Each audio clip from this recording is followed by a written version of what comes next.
Regresamos aquí a este segundo bloque de Cuentas Claras y mire, el INEGI dio a conocer los resultados de la inflación mensual y acumulada general a la primer quincena de julio y aunque su velocidad de crecimiento continúa disminuyendo, está muy lejos todavía de que casos particulares como mercancías alimentarias y servicios generales lo hagan con una clara tendencia a disminuir su velocidad, afectando sobre todo a las familias que concentran su gasto en este tipo de bienes y servicios. Pero ¿quién mejor para analizarlo en Cuentas Claras que el maestro Luis Pérez Lezama de Saber Think Lab Veracruzano? Buenas noches, Luis. ¿Cómo está, doctor? Muy buenas noches. Los saludo con gusto a usted y por supuesto a todo el auditorio que nos ve y nos escucha. Gracias, mi querido Luis. Un año, 5 meses, es decir, 32 quincenas, en donde esa parte de la inflación, que son las mercancías alimentarias, están arriba del 10%. Es correcto, doctor, y además permítame agregar en estos datos demoledores con los que vamos a abrir 43 meses de sufrimiento. Mire, doctor, es que de verdad empieza a ser preocupante la lectura que tenemos de los indicadores y sobre todo si esa lectura de los indicadores puede traducirse en el bolsillo para que el ciudadano lo pueda interpretar adecuadamente. El dato que usted da, que por supuesto es demoledor, habla de que constantemente el componente de mercancías que se conforma de alimentos, bebidas y tabaco y por supuesto de las no alimenticias es resistente.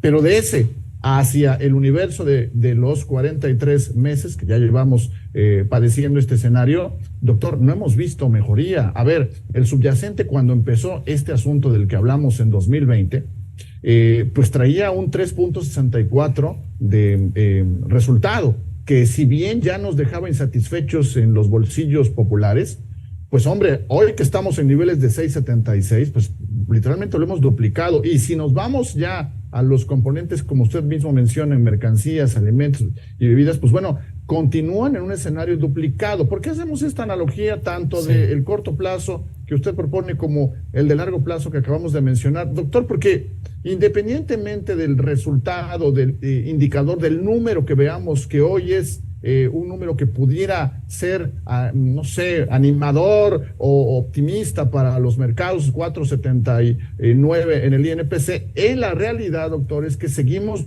en un escenario donde se duplicaron los costos de los precios en sí mismos, encaminados, por supuesto, de la mano de los productores, desde hace 3 años, doctor. Entonces, sí, pues no estamos viendo la nuestra. Dice Banco de México que ya ve la luz al final del túnel. Yo decía hace rato, yo creo que nosotros, en la economía real, vemos el tren de frente, doctor, porque sigue pasando encima de nosotros.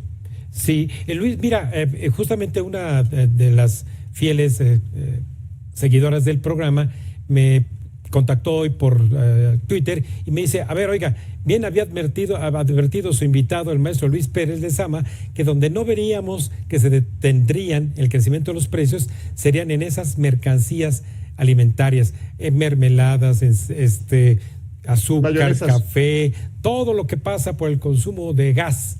Y aquellas que sí variarían serían, como siempre, las frutas en fresco.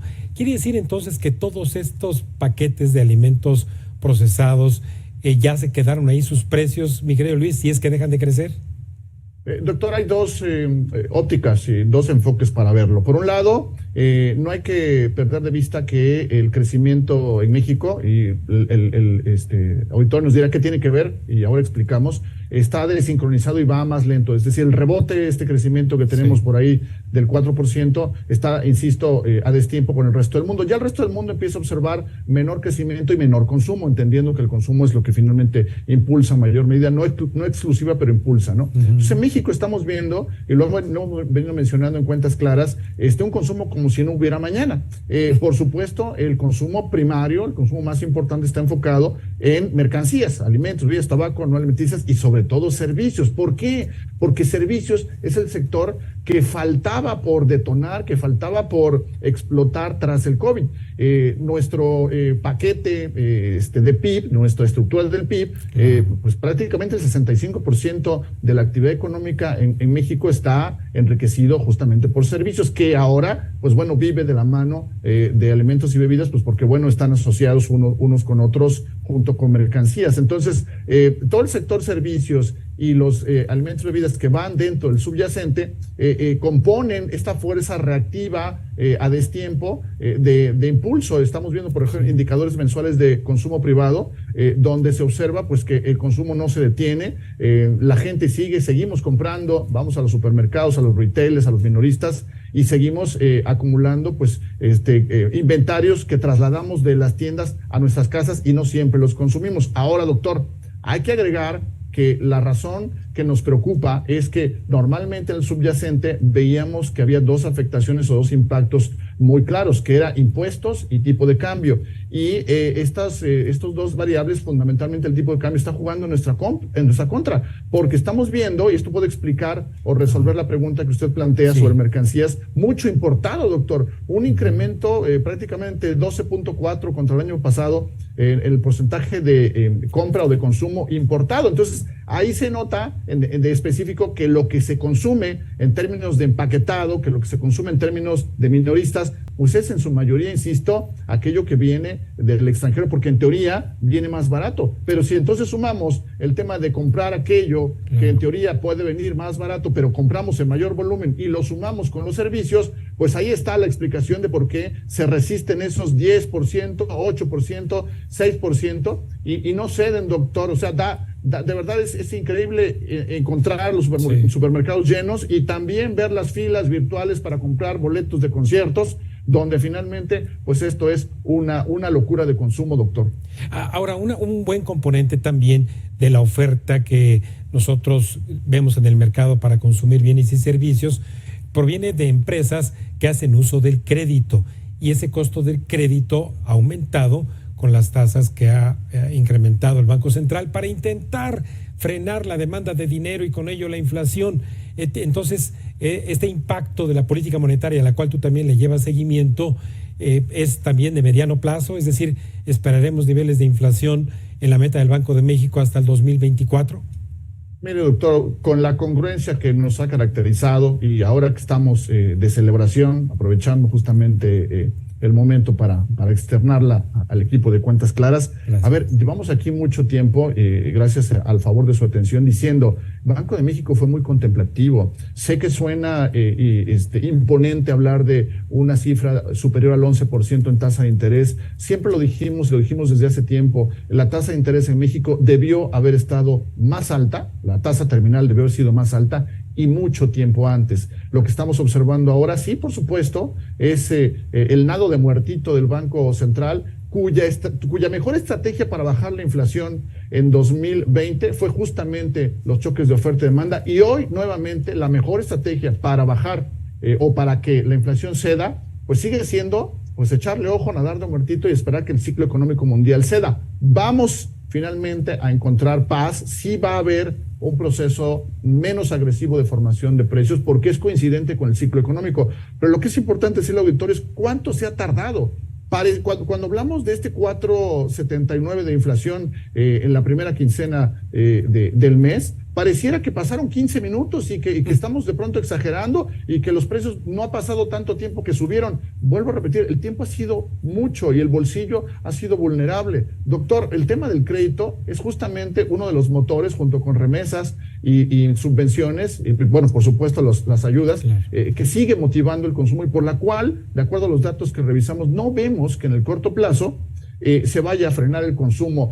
Pruebas sencillas, doctor. Anoche yo recibí un correo de la plataforma más importante de música donde me dice que va a pasar el precio de 115 a 129. Ese es un 10.8%. Hoy, doctor, voy a la verdulería a comprar un kilo de naranja y me dicen que el kilo está a 100 pesos. Compré una naranja por 10 pesos, doctor. Esto tiene que ver con el hecho de que la demanda sigue fomentando este escenario. Entonces, si juntamos estas herramientas mencionadas ahora que estimulan el crédito con todavía esta inercia o este bagaje que nos deja COVID, no hay que recordar que nosotros todo el año pasado traíamos cubrebocas, estamos a destiempo con mucho consumo, con un Banco Central muy contemplativo que ya está pensando en recortar y no decimos que no vaya a bajar la inflación. Pero la pregunta que queda en el aire es, ¿baja porque la política monetaria fue exitosa o porque es parte de un ciclo mundial, doctor? Claro.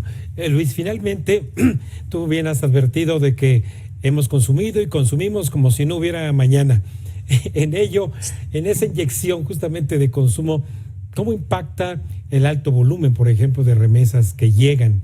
¿Y qué recomendación harías para que paremos esta ansiedad por consumir y no favorecer que se detenga el alza en los precios? En defensa de la ciudadanía, que además es quien siempre está de nuestro lado en términos de economía real, diremos que, bueno, en este país tenemos siempre muchas necesidades, tenemos un atraso importante en materia de atención de salud y, por supuesto, en temas de infraestructura y, desde luego, en seguridad alimentaria. Esos 3 puntos hacen que quienes reciben remesas pues se vuelquen sobre el consumo, y es importante que dentro de esa identidad consumo-gasto pues también incluyan el ahorro e inversión. Es un buen momento para que las remesas no salgan necesariamente al consumo a la calle, sino que se queden en instrumentos de inversión. Otro día platicaremos de sí. qué despacito, doctor, está subiendo. Y eso, también hay que decirlo, a causa de las tasas de interés, qué despacito está subiendo la identidad ahorro-inversión, muy despacio. Y eso que hay incentivos, este es un buen momento, no para pedir prestado, en atención también al comentario que usted hizo, para invertir. Dejemos un poquito el crédito, porque además ya vimos cuál es el escenario. El ciclo económico nos dice, con tasas altas, vamos a invertir. Si usted recibe remesas, si usted tiene un apoyo de gobierno o tiene un excedente, meditemos un poco y, como bien lo decía el doctor Negrete hace un momento, somos todos partes de este ciclo, y que la demanda pues no es uno solo, somos todos juntos. Si la frenamos todos juntos, también apoyamos al hecho de que la inflación ceda. Así que, pues bueno, si los organismos públicos hacen lo que pueden por ponerlo en términos generosos, hombre, vamos a hacer nosotros también por consumir. Y un anuncio, una petición a los proveedores, a los productores: señores, ayuda. Ya no hay necesidad de encontrar una espiral inflacionaria, tenemos todos que frenarlo, porque si no, no va a alcanzar y vamos a entrar en un escenario donde no haya otra vez, insisto, crecimiento y los precios suban de nuevo, doctor, o no cedan. Claro. Y entre estos incentivos, finalmente, Luis, considerar las tasas de interés que se ofrecen justamente de bajo riesgo, como son los ahorros en certificados de gobierno. Y los fondos de inversión, doctor, claro. Apoyamos muchísimo la educación financiera, de las grandes asignaturas, desde primaria, secundaria, deberíamos estar hablando de estos temas, y no que pues lleguemos a la vida adulta pues todos a tropezones, ¿no? Si lo hiciéramos desde la instrucción primaria, seguramente otro gallo nos cantaría y pudiéramos pedir más y mejores cuentas claras. Sí, aquí seguiremos insistiendo en ello, mi querido Luis, también para que buena parte del incentivo que hay en el mercado, que son las tasas de interés, pues nos incentive justamente a ahorrar y aprovechar justamente ese gran momento. Mi querido Luis, como siempre, muy buenas noches, te agradezco muchísimo. ¿Dónde te podemos leer y escuchar? Continuamos en Twitter muy activamente, que ahora pues bueno ya se le cambió de nombre, pero nosotros seguimos siendo los mismos. @Saber con V Think Lab, el primer think tank o laboratorio de ideas veracruzano, siempre a la orden para platicar de estos temas que duelen, pero que tienen que decirse en voz alta. Ya lo creo. Muchísimas gracias como siempre, Luis. Que la pases muy bien. Saludos allá hasta Veracruz. Gracias, doctor. Un saludo al auditorio y felicidades nuevamente por este esfuerzo. El mejor programa económico y financiero del país. Gracias, Luis. Gracias. Te agradecemos mucho, amigo mío. Buenas noches. Buenas noches. Bueno, pues usted acaba de escuchar en Cuentas Claras el mejor diagnóstico de las entrañas de este enemigo público número 1, que es la inflación. Antes de ir un breve corte, les recuerdo nuestras redes sociales de la Agencia Mexiquense de Noticias para que nos sigan en Facebook y en Twitter, @AMX Noticias, @Raimundo Tenorio, y ahora también en Instagram y en Threads.